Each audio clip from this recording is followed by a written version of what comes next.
Very good. And then I will just go on and go live. If you want, as I go live on Facebook, you will see our call on my wall and also in Warriors for Elements in both. So if you want to go on and share, that would be cool. Then your people can also see us live. You should be able to see it in. Yeah, I will share it afterward because I'd have to set up a proxy in order to log into my Facebook. So I'll explain another time. No worries at all. So let's see if it's going. Seems to be going. Let me see if I can see it on my page. Yes, there we are. Awesome. So I'm very, very curious to get to meet you actually today, and thank you for. What is a party scientist? And then we will go to everything else. I know, I'm sorry for letting everyone down. Usually I, have like a beaker and a lab coat. Yeah, I am a very serious party scientist. I take my fun very seriously, very scientifically, so really grateful to be here as well. So when did that start? And you already told me that there is an adult camp coming up. And actually it's very beautiful and synchronistic because just today I woke up from a dream that was really, really emphasizing that there is a very interesting key in the word fun. And it's not as simple as just getting entertained, as it seems to be minimized, but it's practically almost like a code to unlock your own self, your own abundance. Tell me a little bit more how did you end up getting involved into different types of partings? How did you end up being involved into conscious communities? And how is the world of Jacques in the end? Like, what is this world looking like? Well, I first just want to echo what you've said about fun, and I think that fun is a state of abundance, and fun is a state of relaxed joy and presence in the moment. And we can define it as an activity, but we can also define it as a state of just interpersonal vibrancy. And that's really the state that I'm trying to create when I'm designing experiences. So, how did I get into parties? All my work really revolves around the public health benefits of human connection. And I use the word party, but truthfully, I'm not partying. I'm more so engaging in playful human connection. And unfortunately, most parties are designed in such a way that promotes more spectation and hanging out as opposed to this playful, interactive human connection. How I got into partying was through sober partying at university events. And this was actually my self-development practice. So I had a journal and I'd go to these parties, I'd go to frat parties, and I'd go to all these university parties sober. And then I would journal about my experience and how my interactions went at these events. And then I started to witness the shadow of party culture, the toxicity of party culture, the exclusivity of party culture. And I discovered this shadow of party culture by working as a medic. Because back when I was like 18 and 19, I glorified my dad, who was a doctor. He was a public health officer. And so I really wanted to be a doctor as well. So I started working as a medic at all these festivals. And I helped a lot of people who were in very desperate states. I witnessed a lot of carnage from alcohol misuse, violence, neglect, and this led me to start a sober partying business. It's evolved since then. It's evolved since then to more of a human connection movement. And I'd say that my journey into like this conscious kind of hippie community vibe, it began with Envision Festival. And this is a festival in Costa Rica that happens in the jungle. And everyone's shirtless, and everyone has tattoos, and everyone's got crystals, and everyone's just rubbing their sweaty bodies up against each other. And this state of, I think that when we are in conscious parties, people are less in their head and they're more in their bodies. And what that means is that they're actually relating to people emotionally as opposed to intellectually. And so there's more physical touch, there's more emotional, and there's more feeling and shared emotion. This state of being that I'm describing is also one of presence. I think that in these conscious, when we're relating to each other consciously, we have more attention on the other person. We're immersed in the experience as opposed to escaping the experience or escaping discomfort, or we're on our phones or we're filming and showing off our lives. So this state of being is one of embodiment. We're in our bodies, we're experiencing our emotions, and we're experiencing our emotions and how those emotions are playing with the other people in the room. We're in a state of presence. And I also think we're more so in a state of creativity as opposed to consumerism. And this is something I speak about a lot. And I think that great events like Envision and Burning Man, which have established cultures of creativity, a lot of people are in a creative participatory state as opposed to a consumer state or a spectator state. So when we are in these conscious relating spaces, people are not waiting to connect. They're not passive. They're active. They're taking action. They're asking questions. They're initiating touch. They're starting a playful improv game. They're starting a cuddle party. This is kind of like the typical hippie stuff. So yeah. What do you think? Do you have anything to add? I really like what you are referring to, actually. Yesterday I was seeing a very interesting documentary, and one phrase really got into my mind. It's from Krishna chanting, coming from the Eastern tradition to the West, back then in the US. But what he was saying is that practically every time I chant, it's a practice. I'm not a drop of consciousness just like brightening in the world. Every time I'm practicing, until I get to the moment that the time that I'm chanting, there is nothing, I'm only doing that.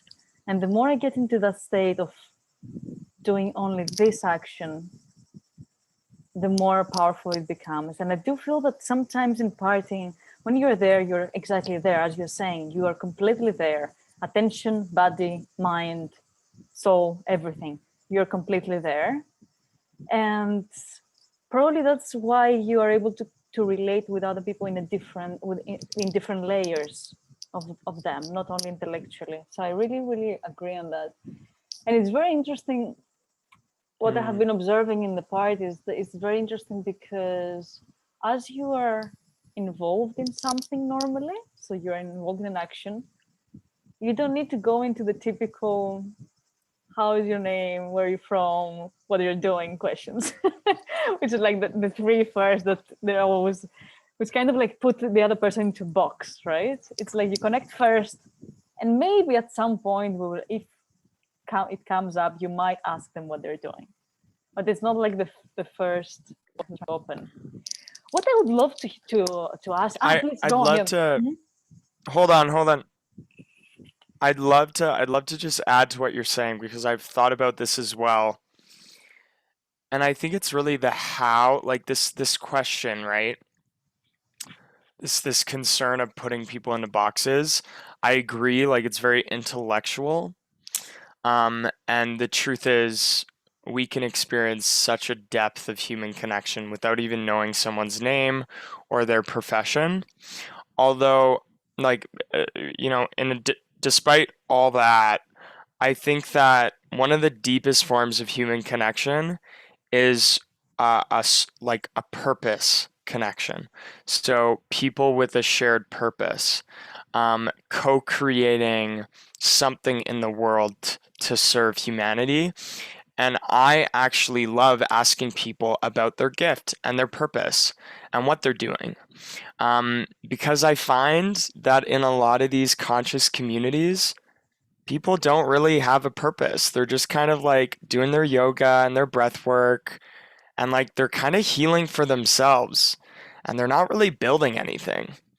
And this is why, like, as an entrepreneur, sometimes I don't relate with these people. Like, I connect with them and I play with them and I have so much fun.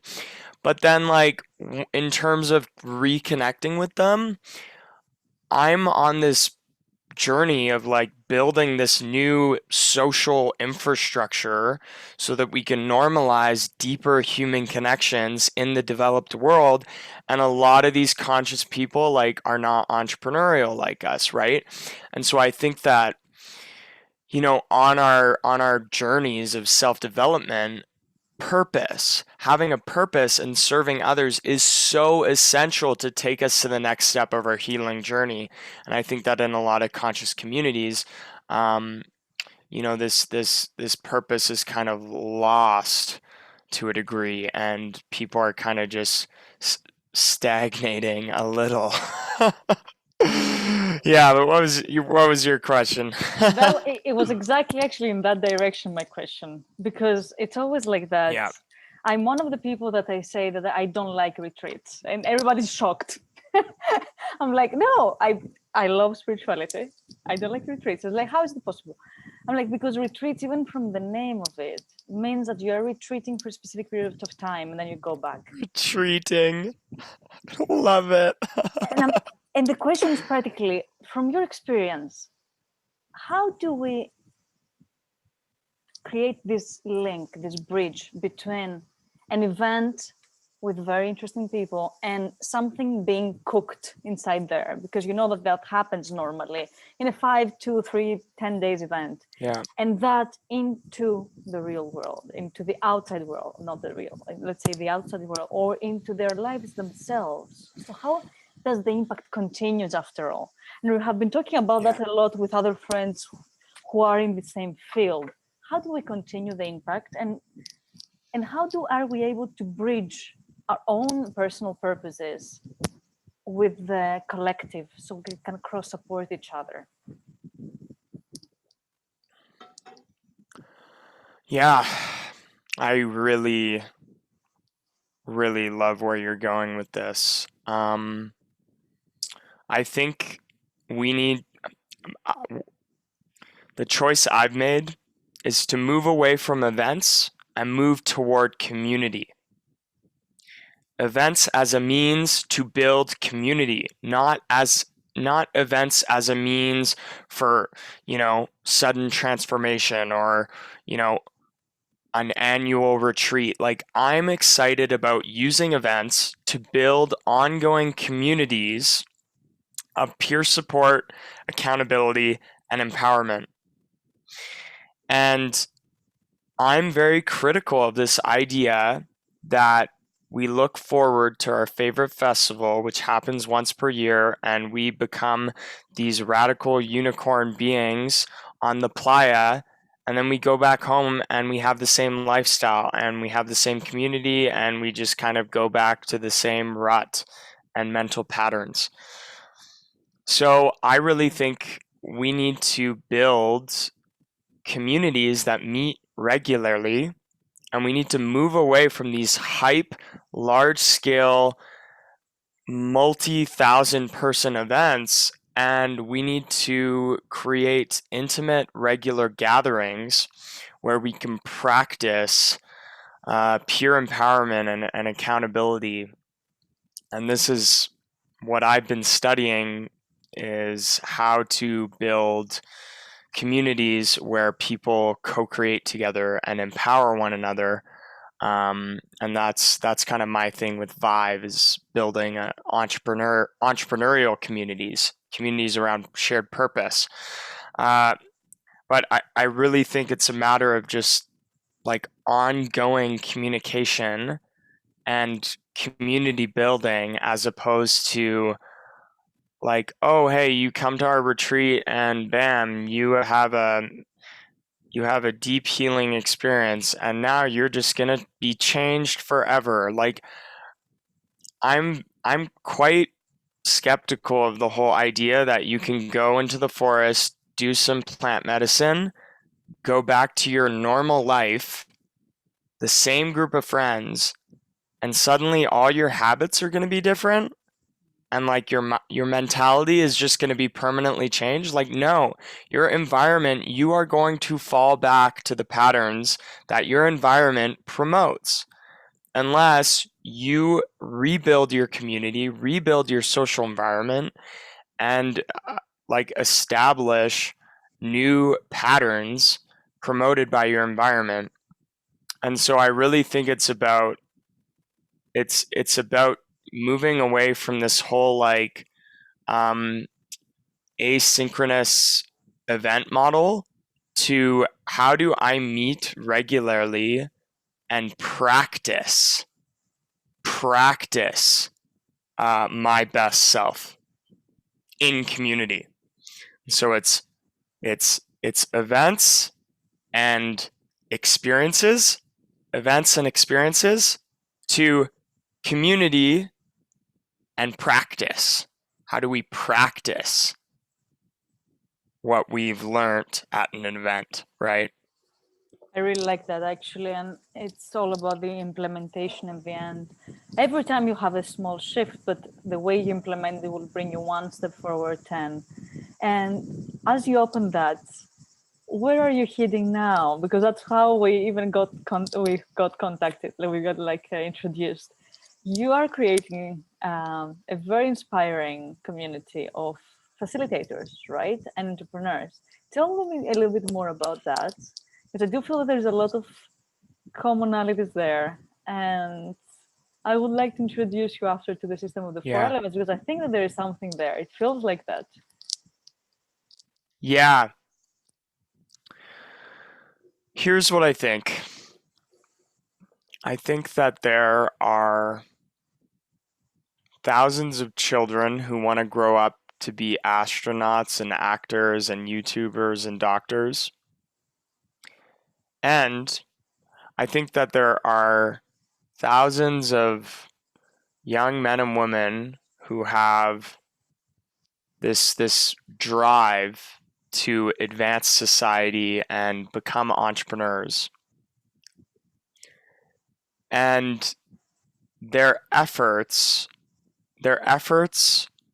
are put into industries that the world doesn't really need as much as human connection. I believe that the most critical element of our well-being is like the quality and depth of community that we inhabit. And so I believe in creating a world where more entrepreneurs and more children want to become human connection professionals, human connection entrepreneurs, people who forget about all this app shit, like, oh, let's launch an app, let's launch a new social media, let's launch a new app that's going to help people connect, and like we're going to launch a new healing app. Like, that's beautiful. Like, technology is beautiful, but I'm afraid that we've noticed that technology is not saving us from the epidemic of mental health issues in the developed world. It's not saving us from disconnection. Like, the experiment's been going on for 10 years. Like, we're kind of just trying to we're just digging a hole deeper and like being like, oh, eventually one of these apps is going to solve all these problems. Like, the truth is, what we need more community builders, facilitators of human connection, and we need human connection entrepreneurs. We need people who know how to build businesses around these things. And I'm excited about growing this human connection profession by building local entrepreneur chapters where human connection professionals empower each other and empower each other to be financially rewarded for this work, which I believe is tremendously under rewarded in our economy. Like, look at the highest paying professions. Well, it's like tech people who are like building marketing companies. Like, literally, like the like, these like advertising and marketing companies, they get paid, hedge fund people get paid. Like, if we think about the societal value of a human connection facilitator, I believe that's so much higher than all this other stuff. And so I'm excited about empowering people to embrace that entrepreneurial spirit, but in a meaningful direction towards spreading human connection. That's very beautiful. Yeah, I completely resonate with that. For me, I have been saying that lately I have started working a lot with the system of the 4 elements. And the 4 elements are the 4 natural elements. We all know: earth, air, water, and fire. But something is very interesting when you put them into entrepreneurship and you start seeing which actions or which types of companies relate with which one of the 4 elements, which is very easy and straightforward. We see that there's practically an imbalance, a very deep imbalance into where is the more support going and which types of companies are more happening right now. And that creates a whole imbalance in the whole ecosystem, because entrepreneurship is also an ecosystem. And it's funny because it's exactly the same thing we're doing on the earth, we're doing in our human systems. And it's a mirror. And of course it is, right? It's the same consciousness doing the same results. Of course, we cannot treat differently our economical. They go together, obviously. I would like, just putting that framework inside, I would like to just ask you before we go towards the closing, if you personally resonate more as a person with one of the 4 elements, if you have ever thought about it. I know if you haven't, I can give you more characteristics, or if the way, now that you're really hearing about them, so like earth, air, water, and fire, if there's one of them that you feel closer to.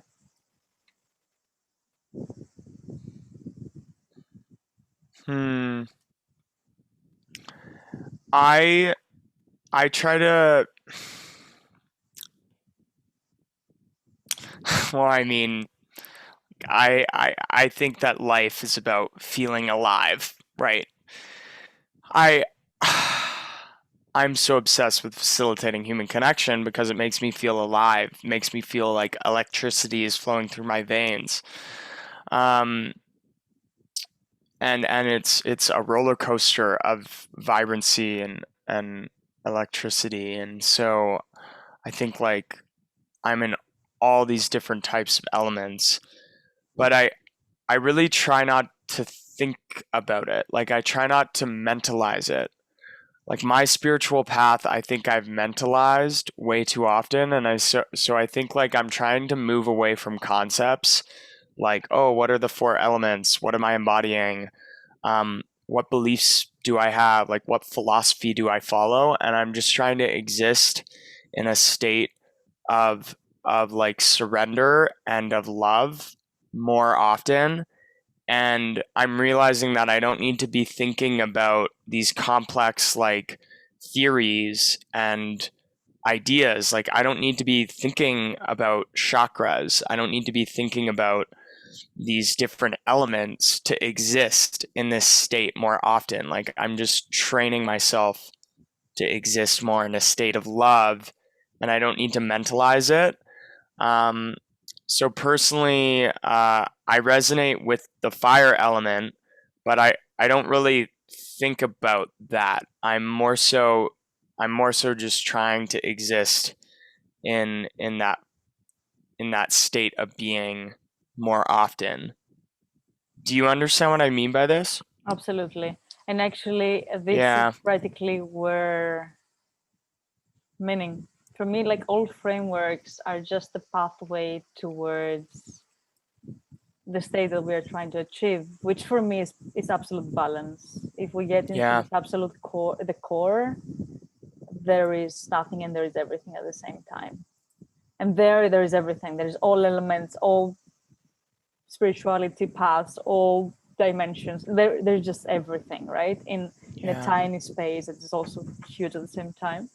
And particularly for me, that's the point, like to really get into this into this core, into this balanced state. It just sometimes is easier to understand duality with our human mind, so we can move towards unity. And that's why sometimes frameworks work for that. Practically for that, I'm totally not a follower of any types of traditions, and I'm really moving away from that also. Yeah. But just because I want Yeah. to honor our time, because I know that you have something to do after. Before we go, I would like you did talk quite clearly, I feel, about your gift in this world. If you do feel that you wanted to add something, please do so. But if you feel that was quite elaborate, you can just tell us, what would you need right now as a person or as an organization to actually go further?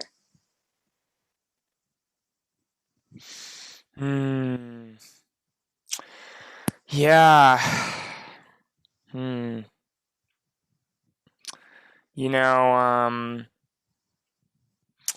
I think like just having been an entrepreneur for so long, I'm just looking for I'm looking for a tribe of mentors. And I think that's the purpose of my community building efforts right now is I'm looking to develop relationships with CEOs of human connection businesses, and I want to hang out with them. And so if you're listening to this and you're a CEO of a human connection company, or human connection is just a deep value in your business, and you resonated with a lot of my vision for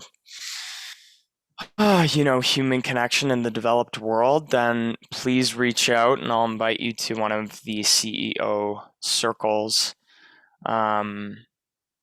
Yeah, I'm looking for people who are a little bit more ahead of me. And so, yeah, if you have any recommendations for people like this, human connection CEOs, send them my way. I'd love to follow them and see what they're up to. I'm definitely gonna do so, and I will keep it in mind because things do appear many times. That's one of the things that I'm really focused on, to really create more magic in the life of others and myself. And I would just like to thank you so much. And we will go towards the closing. If you do want to express something in the end, you're more than welcome. If not, we can just complete and go to our private small part of who is Jacques.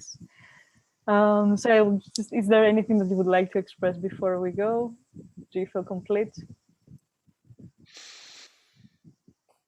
Yeah, what I'd say is, there we go. What I'd say is, realize that every time you connect with someone, this is an opportunity for you to benefit humanity by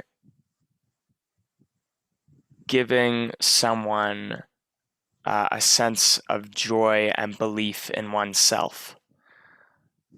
And so these micro moments of human connection, if we were to just have more human connections that elevate us and that nourish us, and that make us feel fired up to go out and serve and give. You know, that's the type of human connection that I want to normalize.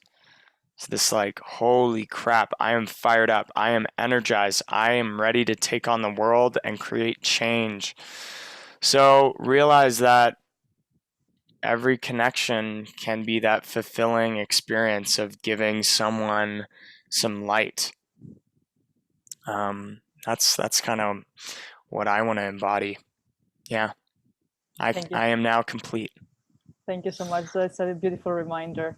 Thank you for that. It's always good to remember that the more there is a reason, a human reason to do things, usually the more things we do. Thank you, Jacques, so much. Stay on our Zoom call. I'm just going to go out of the live on Facebook. Okay. And I will stop the recording and start it again. So I have it separate. So we have it as two different parts.